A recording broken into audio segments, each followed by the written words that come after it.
देखो आपके बोर्ड पर कुछ आपके मतलब के लिए हमने लिखा है, एक एक करके रीडिंग करो, मतलब समझो, कुछ हम हेल्प करेंगे, कुछ अपने आप से कोशिश करो, ठीक है? क्या नाम है आपका? बंस। रीडिंग करो। Gravitational force is stronger near the surface of the अर्थ। निकाल सकते हो इसका अर्थ। ग्रेविटेशनल तो हमने समझाया था, क्या मतलब होता है? गुरुत्वाकर्षण। क्या कहते हैं ग्रेविटेशनल को हिंदी में? और गुरुत्वाकर्षण का क्या मतलब होता है? जिस बल से पृथ्वी वस्तुओं को अपनी ओर खींचती है वह बल ग्रेविटेशनल फोर्स कहलाता है इंग्लिश में, और हिंदी में उसे कहते हैं गुरुत्वाकर्षण बल। समझ गए या नहीं? क्या होता है ग्रेविटेशनल फोर्स? गुरुत्वाकर्षण तो होता है, हिंदी में ट्रांसलेशन हो गया। कौन सा फोर्स होता है? जिससे पृथ्वी वस्तुओं को अपनी ओर खींचती है। तो gravitational force is stronger. Stronger का मतलब होता है बड़ा, तो अब तो आ जाएगा, यानी ग्रेविटेशनल फोर्स बड़ा होता है या अधिक होता है। नियर मीन्स निकट, the surface of the earth, पृथ्वी की सतह पर। सरफेस माने सतह, ऑफ द अर्थ पृथ्वी की।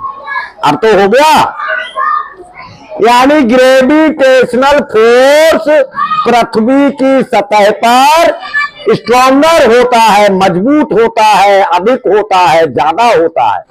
समझ गए? अच्छा, पढ़ो आगे। हाँ, देयरफॉर इसलिए डेंसिटी मीन्स होता है घनत्व। घनत्व का मतलब जानते हो? नहीं जानते। किसी एरिया में किसी वस्तु की मात्रा, किसी एरिया में ये उसका घनत्व कहलाती है। समझ गए? हाँ, किसी एरिया में, जैसे गिलास में पानी की मात्रा घनत्व कहलाएगी। स्पेस में हवा की मात्रा, कितना वजन है हवा का, वो डेंसिटी या घनत्व कहलाता है। ठीक है?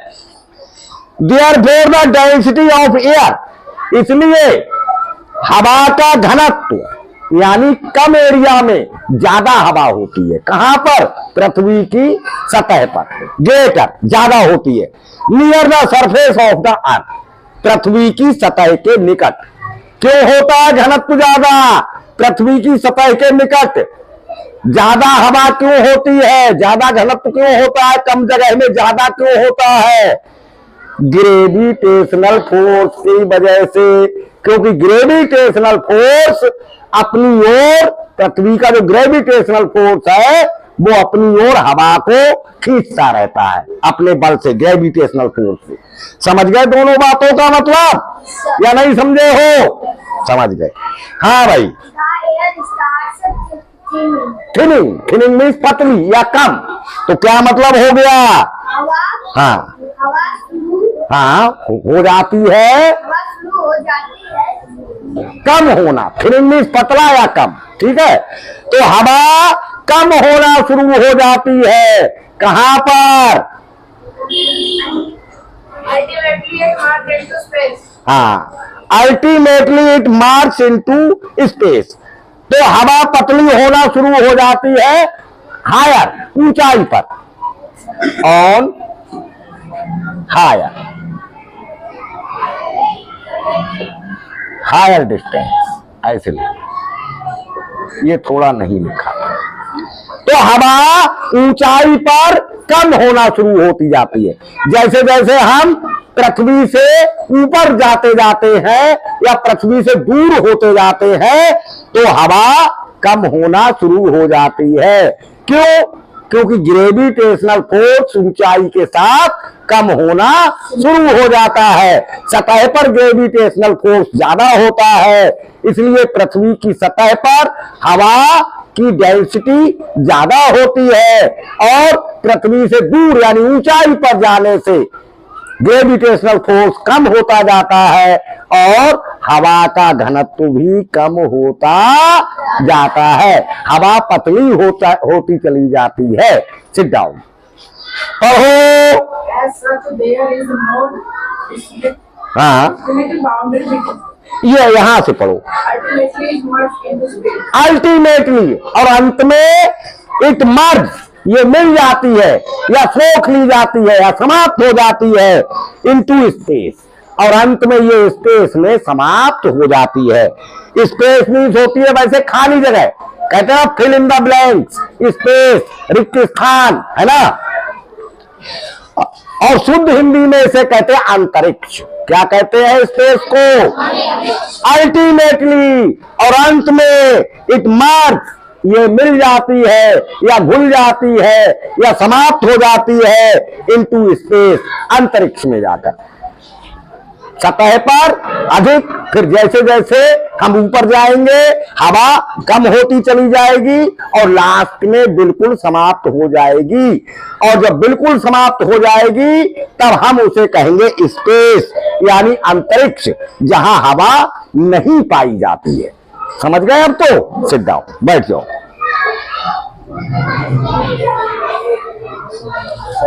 As such no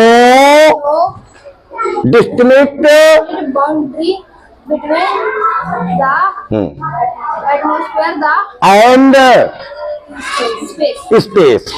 as such, इस प्रकार, there is no distinct boundary, कोई निश्चित सीमा नहीं है, क्योंकि धीरे धीरे समाप्त होती है। कोई चीज जब ज्यादा से धीरे धीरे समाप्त होती है तो उसकी सीमा निश्चित नहीं होती कि अब यहां पर एटमॉस्फेयर समाप्त हो गया और यहां से स्पेस स्टार्ट हो गया, यानी अंतरिक्ष स्टार्ट हो गया। ऐसे कोई निश्चित सीमा नहीं है। ऐसे अब यहां स्पेस और यहां एटमॉस्फेयर, इस प्रकार निश्चित सीमा नहीं है, धीरे धीरे समाप्त हो जाती है। Between the atmosphere and space, यानी इसलिए एटमॉस्फेयर और स्पेस के बीच की कोई निश्चित सीमा नहीं है। बैठ जाओ। हाँ, हो गया, इतना ही ठीक है। अब कुछ क्वेश्चंस हैं, वो बताओगे। खड़े हो जाओ अनुज, पढ़ो। Held, Is the atmosphere. क्या मतलब हुआ? Who means, कौन?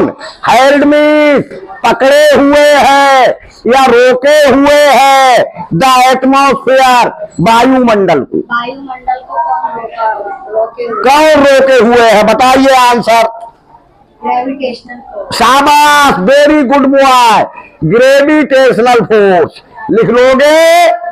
Gravitational force held the atmosphere, यानी ग्रेविटेशनल फोर्स एटमॉस्फेयर को रोके हुए है। सही बताया, बैठ जाओ। हाँ भाई,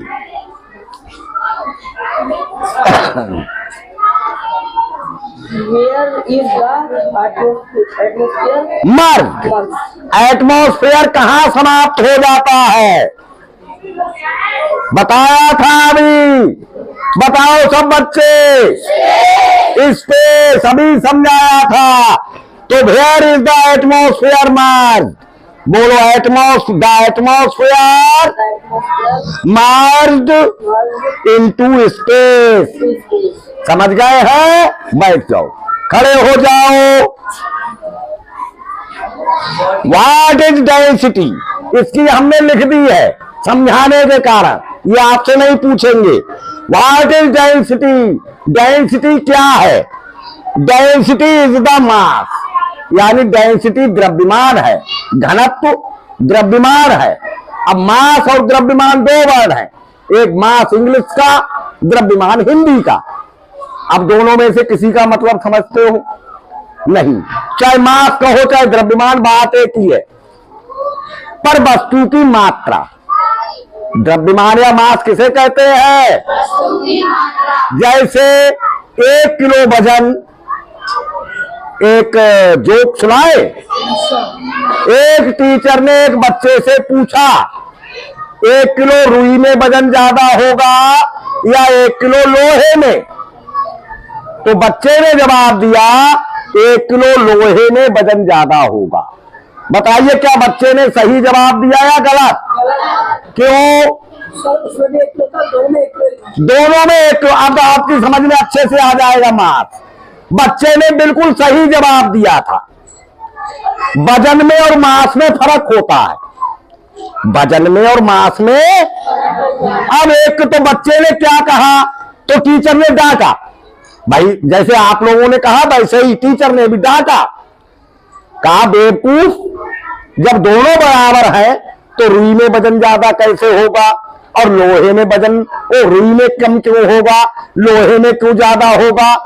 तो बच्चे ने कहा मैं आपके 1 किलो लोहा फेंक के मारता हूं, आप मेरे 1 किलो रुई फेंक के मारो, फिर पता लग जाएगा किसमें ज्यादा है।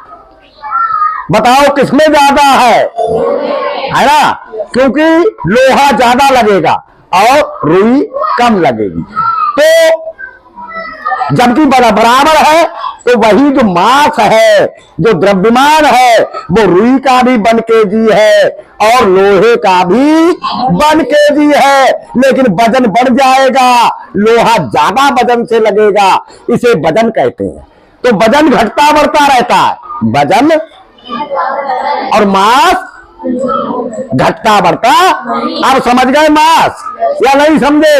यानी किसी वस्तु में किसी वस्तु की मात्रा वो तो मास है, और किसी वस्तु का भार जो कम ज्यादा होता है परिस्थिति के हिसाब से वो वजन है। ठीक है, तो व्हाट इज डेंसिटी? डेंसिटी क्या है? Density is the mass. Density, अब द्रव्यमान समझ गए मास या नहीं समझे? तो डेंसिटी मास है ना कि वेट, वजन नहीं है। पैक्ड यानी पैक तो जानते हो जो होता है, इनटू द सर्टेन, किसी निश्चित अमाउंट भी जानते हो, ऑफ द वॉल्यूम। वॉल्यूम यानी घन ही समझ लो, घन मीटर है ना। आयतन आ गया ध्यान, आयतन। वॉल्यूम का क्या मतलब होता है? तो डेंसिटी जो है वो मास है किसी निश्चित वॉल्यूम के अमाउंट, यानी किसी निश्चित जगह में जो मास है किसी वस्तु का वो डेंसिटी कहलाती है। समझ गए हैं बात? ठीक।